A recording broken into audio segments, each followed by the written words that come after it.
Mesdames, Messieurs, Mr. Prime Minister, ladies, gentlemen, dear friends, il y a 25 ans, quand Ernest-Antoine Seyer, notre lointain prédécesseur avec Gérard Mestralet, avait inventé Europlace, il s'était demandé à quelle date et comment faire ses journées.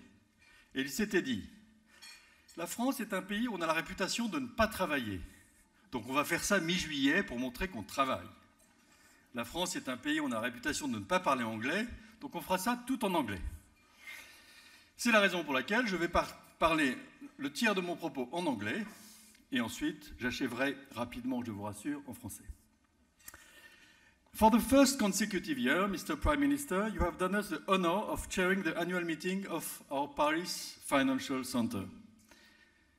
This constancy is a very important part of the success of the Paris Financial Center.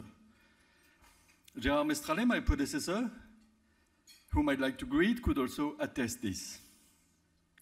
The mission of the Paris Financial Center is not only to finance the growth of the French and European economy, but also to act for a finance which is at the service of citizens of the energy transition.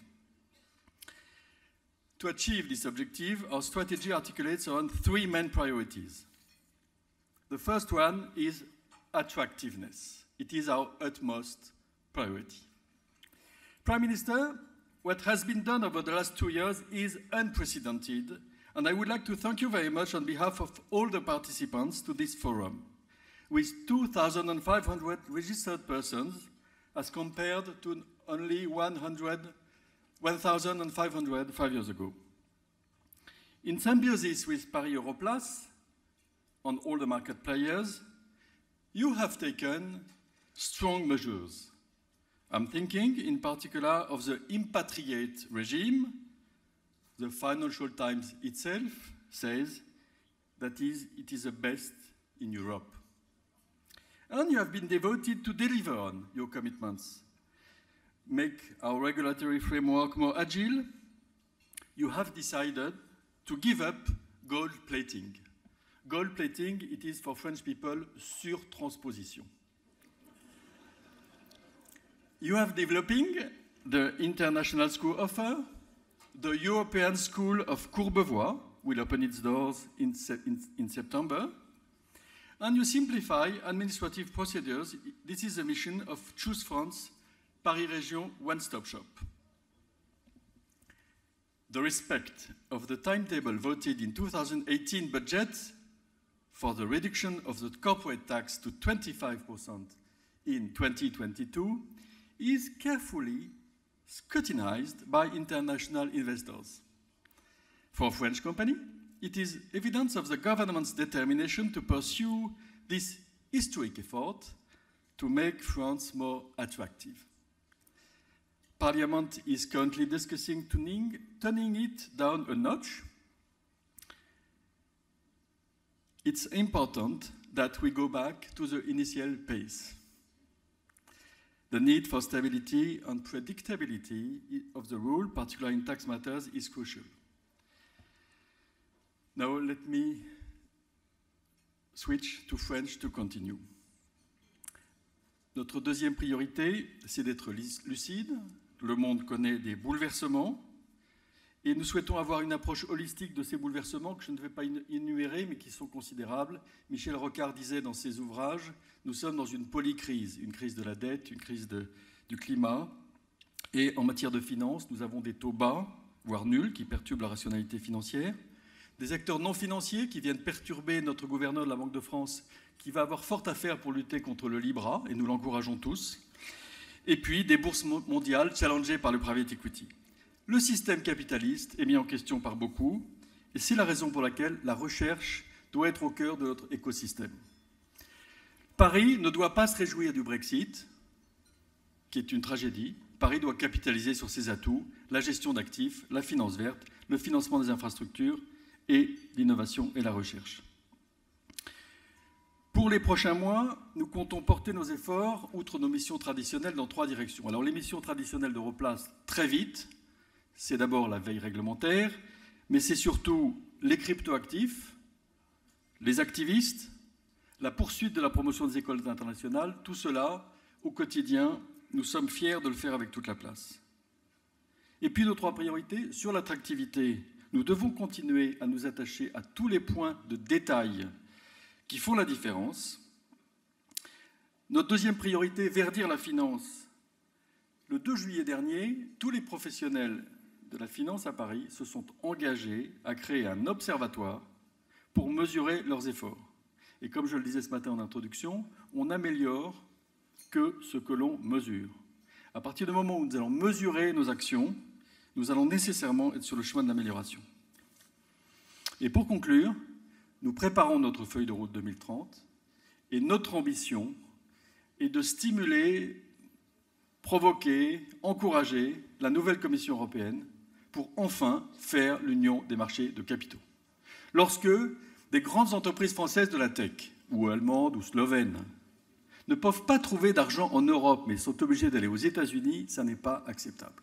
Raison pour laquelle nous allons contribuer avec la place financière de Francfort à stimuler la Commission européenne, stimuler tous les responsables politiques, pour qu'enfin, une union des marchés de capitaux permette à l'Europe de ne pas prendre de retard en matière de financement des entreprises de croissance par rapport à ses principaux amis et concurrents américains et chinois.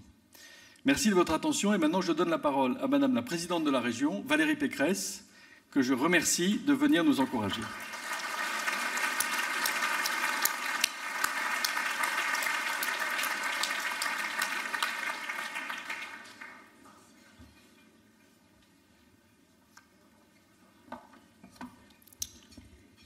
Monsieur le Premier ministre, cher Édouard, Monsieur le Président de Paris Europlace, cher Augustin, je voudrais saluer aussi la présence de tous nos partenaires de coopération et vous dire qu'avec Franck Marguin, le président de Paris Région Entreprise, qui vient d'être rebaptisé ce matin Choose Paris Region, en bon français dans le texte, nous sommes vraiment très heureux de vous accueillir tous ici avec Business France, avec la Chambre de commerce et d'industrie de Paris-Île-de-France, avec la métropole du Grand Paris, avec la ville de Paris.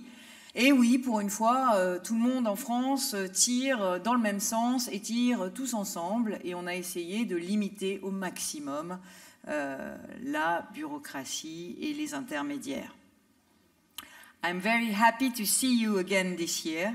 It's a pleasure to welcome you, actors from the European financial sector, to the Paris region. You are all familiar with the famous book of Hemingway, Paris est une fête, a movable feast in English. Well, with you today, we are ready to write a new chapter, which title could be Paris Région est en fête. Paris Région est en fête for numerous reasons. Among these reasons, let me reflect upon some of them.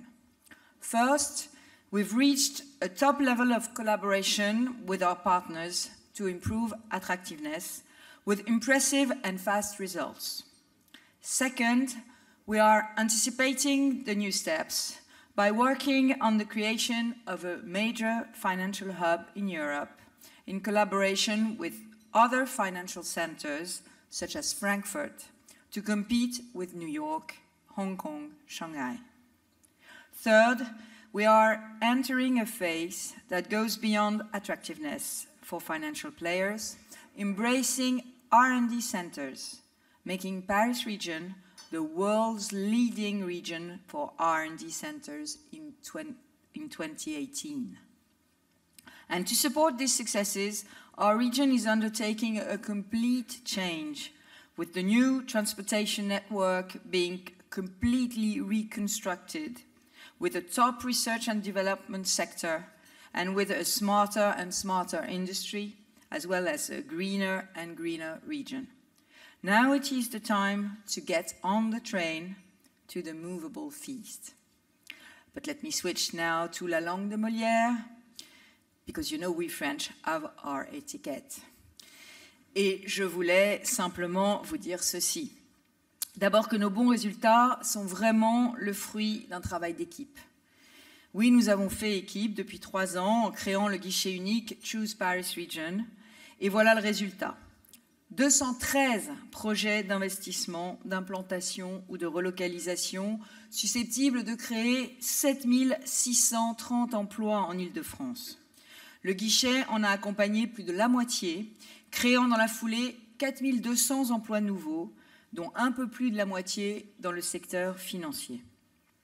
Oui, nous avons fait équipe pour simplifier la vie et l'installation des entreprises et de leurs collaborateurs de l'étranger, parce que nous le voulions, l'État avec Business France, la région Île-de-France, la métropole, la ville, je l'ai dit, la CCI Paris-Île-de-France.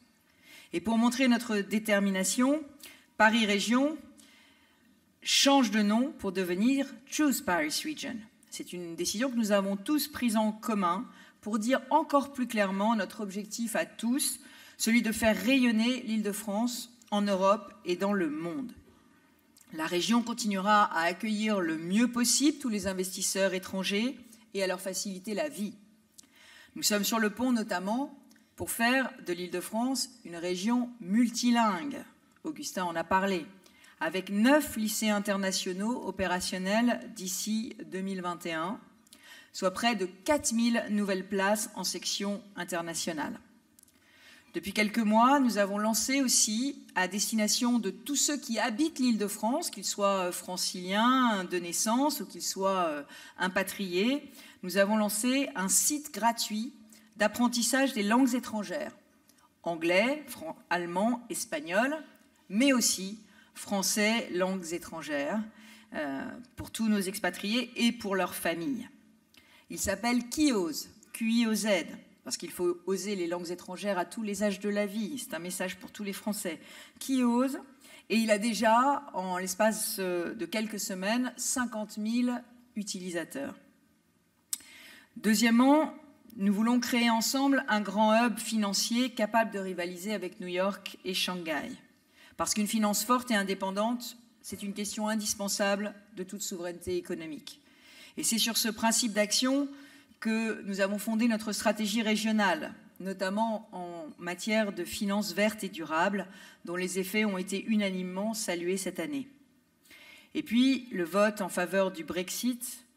Depuis le vote en faveur du Brexit, plus d'une cinquantaine d'acteurs financiers ont décidé de relocaliser leur activité en Île-de-France, grâce au travail du guichet, mais grâce aussi à Paris Europlace et au travail de titan de nos ambassadeurs, Christian Noyer, Ross McInnes, entre autres. Et je voudrais saluer ici la présence de HSBC, de Bank of America, mais aussi de l'autorité bancaire européenne. Nous entrons à présent dans l'ère 2 du Brexit et nous devons voir plus loin. Face à la concurrence des places financières asiatiques et américaines, je crois que nous devons faire un front commun. Et c'est pour cela que je plaide pour un rapprochement de Paris avec Francfort, parce que nous sommes complémentaires et qu'ensemble, nous pouvons créer un grand hub européen, avec d'ailleurs d'autres places financières européennes. Et nous avons décidé de créer un groupe stratégique de coopération entre les deux places financières, avec la région Île-de-France et le Land de Hesse. Nous proposons de mettre en place un Erasmus des salariés pour nous enrichir des talents de nos places respectives. J'en viens à mon troisième et dernier point. En plus de devenir un hub financier de premier ordre, nous sommes reconnus comme le cœur européen, et même peut-être mondial, de la recherche et du développement. Ce n'est pas moi qui le dis, je ne me permettrai pas, c'est le Financial Times. Avec 47 implantations, l'Île-de-France est pour la première fois la première destination mondiale des investissements de R&D dans le monde, avec une progression de plus d'un tiers par rapport à 2017. Nous sommes avant Singapour et avant Bangalore. L'Île-de-France est donc aussi un hub pour la R&D, avec près de la moitié de la recherche française située dans la région. Cela représente 20 milliards d'investissements, ça regroupe 130 000 chercheurs et près de la moitié des 500 équipes de recherche françaises spécialisées en intelligence artificielle. Vous connaissez la puissance de l'école mathématique française, eh bien c'est elle qui est en train de développer chez nous l'intelligence artificielle et c'est elle qui attire les centres de recherche du monde entier. Or, on le sait, la recherche et le développement, c'est évidemment le fondement même de la reconquête industrielle de notre pays, mais aussi de la reconquête financière. Nous voulons qu'en Île-de-France s'invente la finance de demain, qui sera plus verte, plus durable, plus responsable.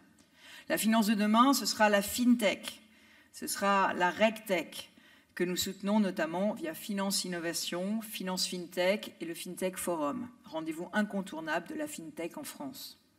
Mais c'est aussi chez nous que doit s'inventer l'industrie de demain, l'industrie 4.0, avec le véhicule autonome qui est mis au point dans la vallée de la Seine, la médecine du futur qui s'invente à Paris et à Villejuif, ou l'impression 3D à Saclay.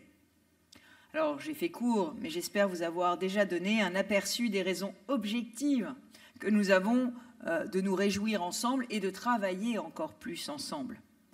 Nous ne nous reposerons évidemment pas sur nos lauriers. Nous allons continuer à nous battre.